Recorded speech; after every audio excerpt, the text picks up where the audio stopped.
రోజుకు కనీసం ఒక్కసారైనా విష్ణు సహస్రనామ పారాయణం చేయడం వలన ఉత్తమ ఫలితాలు పొందవచ్చు.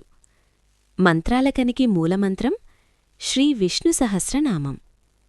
ఓం నమో నారాయణాయ. ఓం నమో భగవతే వాసుదేవాయ. ఫలితం మీకే స్పష్టంగా తెలుస్తుంది.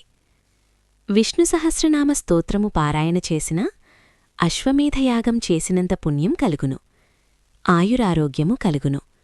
పాపములు తొలగును. స్తోత్రములో ప్రతీనామము అద్భుతం. మన నిత్యజీవితంలోని అన్ని సమస్యలకు పరిష్కారాలు ఇందులో ఉన్నాయి.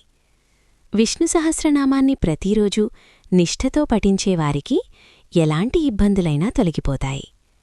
కష్టనష్టాలు ఒక్కసారిగా మీదపడి ఉక్కిరిబిక్కిరి చేస్తున్న తరుణంలో విష్ణు సహస్రనామ పారాయణం అన్నింటికీ విరుగుడులా పనిచేస్తుందని వారు సూచిస్తున్నారు. అనునిత్యం అత్యంత భక్తి శ్రద్ధలతో విష్ణు సహస్రనామ పారాయణం చేయడం ద్వారా కష్టాలు, వ్యాధులు తొలగిపోయి అప్లైశ్వర్యాలు, శుభాలు చేకూర్తాయి. విష్ణు సహస్రనామ పఠనం వలన పుణ్యరాశి పెరుగుతుందని, ఉత్తమ గతులు కలుగుతాయని పండితులు చెప్తున్నారు. ఇంకా ఇంటి దేవతా పూజతో, ఇష్టదేవతా పూజతో కూడా ఇబ్బందులను తొలగించుకోవచ్చునని వారు సూచిస్తున్నారు. అయితే విష్ణు సహస్రనామాన్ని అనునిత్యం ఏడాదిపాటు పఠించడం ద్వారా ఎలాంటి ప్రయోజనాలు చేకూర్తాయంటే,